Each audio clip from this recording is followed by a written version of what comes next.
Oi gente, tudo bem com vocês? Bem-vindos ao Remodelado à Luz da Bíblia e no vídeo de hoje nós vamos falar sobre os questionamentos a Deus. É um tema muito recorrente na nossa jornada cristã, onde nós, assim como o profeta Jeremias, que nós vamos estudar no livro de hoje, nós passamos por isso, porque todos nós somos seres humanos e todos nós somos falhos, né? E a nossa visão é uma visão muito pequena. Então, nós podemos aprender aqui nessa história de Jeremias, nesse exemplo de Jeremias, muitas coisas que nós passamos até hoje. Mas antes, vamos começar?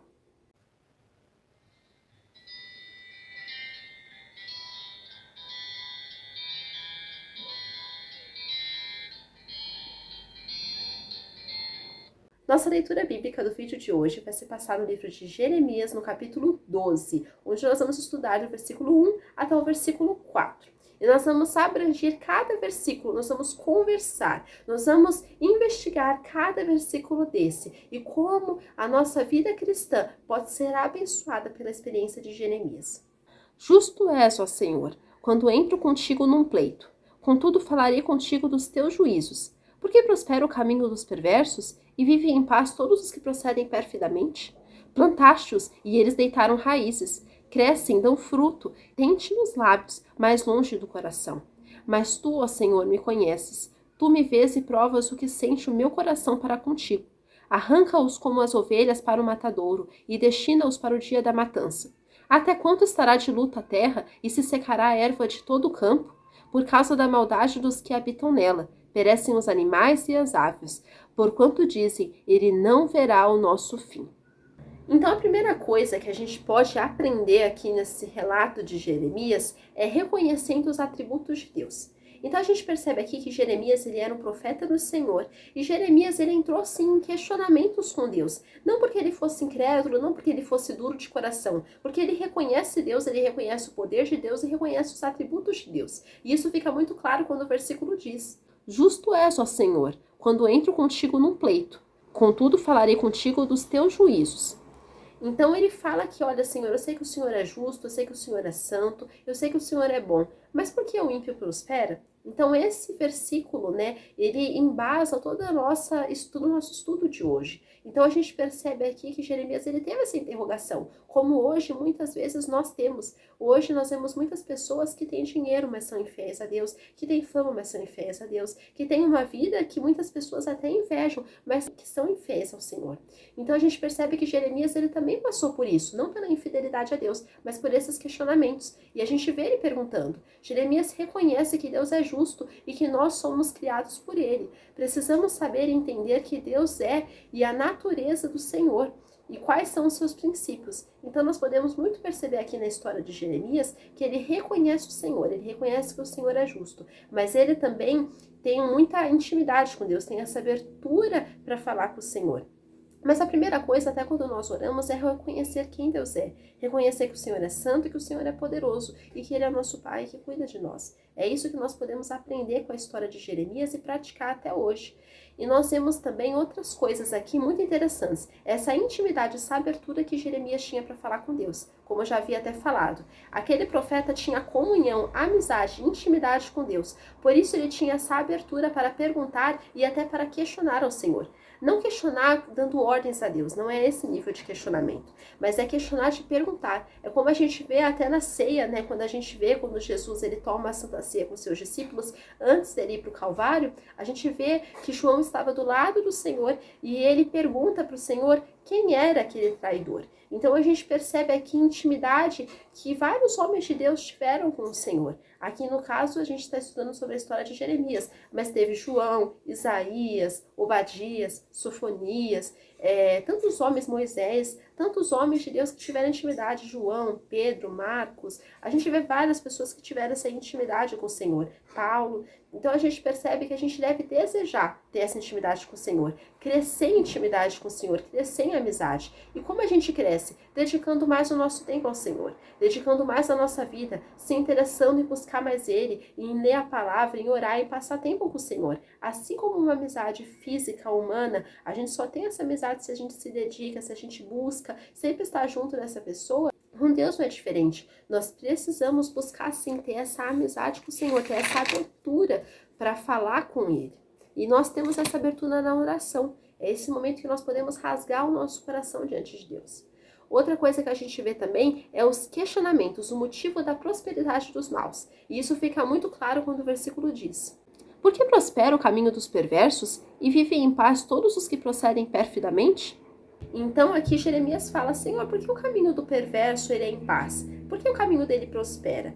E a gente faz essas perguntas, esses questionamentos a Deus muitas vezes durante a nossa jornada. Mas nós precisamos sempre nos lembrar que o perverso ele pode ter até uma vida que ele passa aqui ileso, né? Então ele tem sucesso, ele tem dinheiro, ele tem fama, ele tem saúde, ele tem descendência, mas a gente sabe que haverá uma vida eterna. E se a gente, é como a gente vê na história do rico e do Lázaro, se nós que estamos nos dedicando a buscar o Senhor não vai nos deixar perecer naquele grande dia de juízo, de julgamento. Mas nós vamos ser recompensados, ao passo que os perversos vão ser condenados. A gente vê na história, como eu falei, do rico e do Lázaro, que o Lázaro era um mendigo. E ele ficava ali na porta do rico, ali só tendo chagas, tendo sofrimentos, misérias. Então ele era um homem todo doente e pobre. Ao passo que o rico, ele era um homem que tinha de tudo. Ele tinha família, ele tinha bens, ele tinha conforto, ele tinha saúde. Mas um dia aqueles dois homens morreram. E aí Lázaro ele foi levado para o seio de Abraão, para a vida eterna, para o céu. E o rico não, ele foi levado para o inferno. Então a gente percebe que muitas vezes as pessoas podem até ter dinheiro, mas além de não ter paz, elas também não têm a vida eterna, porque a vida eterna só é com Jesus. E a gente vê aqui que o Jeremias ele questiona a Deus. Jeremias e Asaf questionaram a Deus sobre o motivo da prosperidade dos maus. Então a gente vê isso até na história de Asaf, quando ele questiona Deus, ele fala que ele quase pereceu, ele quase se desviou dos caminhos do Senhor por causa desses questionamentos. Porque eles não aceitaram a prosperidade dos maus. Por que os maus tinham aquilo e por que aqueles que são bons, que são filhos do Senhor, passam por dificuldades? Então, por que as pessoas ímpias prosperaram? Esse era o motivo do questionamento. Quando temos intimidade com Deus, temos abertura para perguntar. Mas não perguntar, como eu falei, de ter aquele questionamento assim, de apontar o dedo na cara de Deus, de ter a ira, de ter a raiva, não é isso. Aqui eles tiveram aquele momento de perguntar para Deus, foi uma pergunta, foi um questionamento. Mas eles sabiam quem era Deus e sabiam que Deus era bom.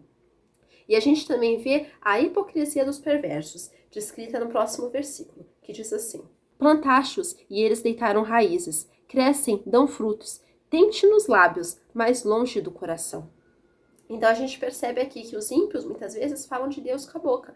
Então vai com Deus, volta com Deus, que Deus te proteja, que Deus te abençoe. Mas eles negam o poder do Senhor na sua vida. Eles negam o poder do Senhor na história deles, na jornada deles, naquilo que eles praticam. Então a gente percebe muito isso. As pessoas hipócritas falam de Deus, mas negam o Senhor dentro do seu coração. Na boca confessam seu nome, mas nas suas obras abominam a sua natureza santa e seus ensinamentos. A gente vê isso muito nos fariseus, que eles questionavam Jesus, eles não aceitavam Jesus, não aceitavam os ensinos de Jesus, não aceitavam a natureza de Jesus, ficavam bravos quando Jesus falava que era o Filho de Deus.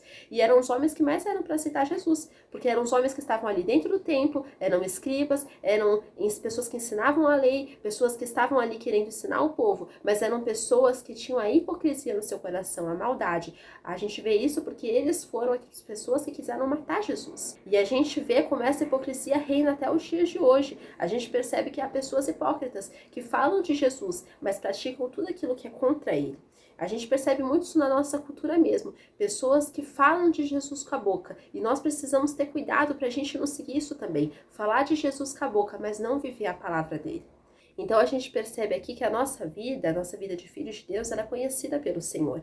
E o Senhor sabe aqueles que o pertencem. Deus sabe aqueles que praticam seus mandamentos, aqueles que praticam sua palavra.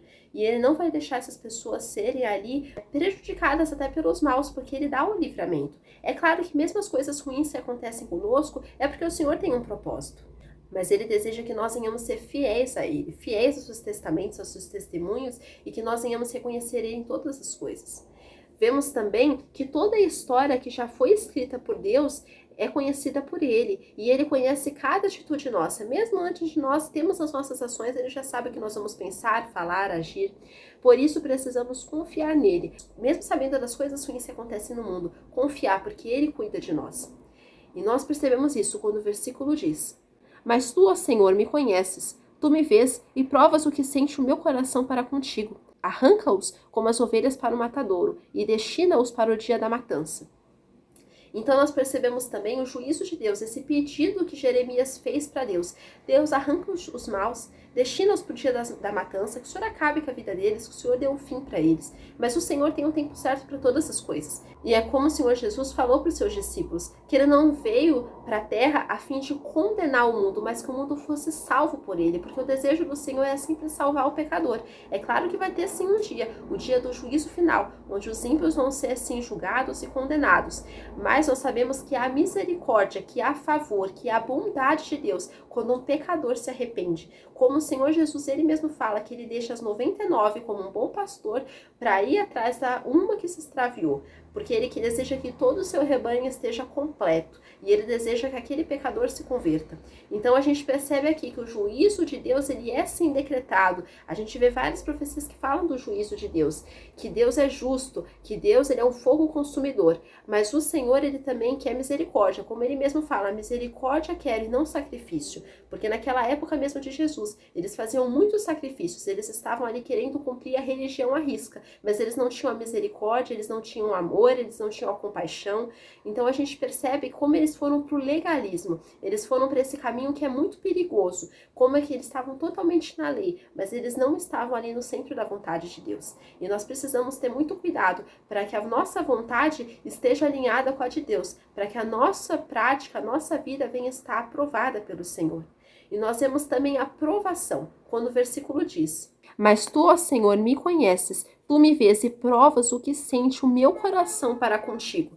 Então, aqui o profeta Jeremias mesmo fala que, Senhor, o Senhor prova o meu coração. Ou seja, nada te fica encoberto, nada te fica escondido, porque o Senhor prova o meu coração, o Senhor me conhece. O Senhor nos conhece, mas também nos prova para que testemunhemos a natureza dele em nós. O Senhor prova o nosso coração, o Senhor prova o nosso deitar, o nosso levantar. O Senhor quer que nós venhamos ter realmente uma vida aprovada por Ele. E o Senhor deseja que nós venhamos ser como ouro refinado pelo fogo. Que mesmo passando pelas dificuldades, por aquele fogo que parece que a gente vai morrer, né? Aquelas situações que parece que a gente vai perecer, nós vamos sair aprovados. Quando a gente vê a história, né, de Sadraque, Mesaque e Abednego, que foram para uma fornalha de fogo, que até os guardas que estavam ali na porta daquela fornalha morreram com aquele calor, eles entraram lá dentro e não pereceram, não morreram, porque o Senhor estava guardando eles, estava junto com eles lá dentro. Então a gente percebe que Deus ele passa a aprovação junto conosco, não distante, não como alguém que ri do nosso sofrimento e está distante de nós, mas é aquele que está conosco, é o nosso amigo, é o nosso pai, aquele que nós podemos confiar. E nós vemos também a consequência, nós percebemos também a consequência do perecimento da terra, quando o versículo diz: Até quando estará de luta a terra e se secará a erva de todo o campo? Por causa da maldade dos que habitam nela, perecem os animais e as aves, porquanto dizem, ele não verá o nosso fim. Então a gente percebe aqui que a terra, muitas vezes, ela até perece por causa da maldade e dos pecados daqueles que não querem obedecer a Deus. Muitas vezes nós vemos até as catástrofes e nós vemos até os desastres naturais sendo motivados pela rebelião do ser humano contra Deus. A terra é obra das mãos de Deus. Quando a humanidade peca, a terra perece, pois o salário do pecado é a morte. Então nós vemos aqui que muitas vezes, como eu falei, a terra perece por causa do pecado dos seus moradores. Porque o Senhor, ele é contra o pecado, mas o Senhor ama o ser humano, o Senhor ama o pecador. Então nós precisamos sim pensar como que as consequências elas vêm, tanto para aqueles que praticam a iniquidade, praticam a perversidade e a maldade, mas tanto também sobre a terra. Então nós precisamos ter sempre os nossos caminhos fiéis e justos perante o Senhor. Como nós devemos sim pedir perdão todos os dias, porque nós não temos a capacidade de ter uma vida sem pecado totalmente, mas como nós muitas vezes erramos o nosso alvo, pecamos, e como nós precisamos pedir perdão, porque o pecado é aquilo que faz separação entre nós e Deus. Então nós precisamos ter uma vida assim, de intimidade, de aprovação, de união para com o Senhor. E essa mensagem que eu quero deixar com vocês no dia de hoje. Que nós realmente venhamos manter a nossa fidelidade para com o Senhor e ter a nossa vida alicerçada nele. Que nós não venhamos nos perder em meio a questionamentos, mas que nós realmente venhamos encontrar as respostas necessárias vindas da palavra de Deus. Fiquem com Deus. Que Deus abençoe a vida de vocês. Tchau!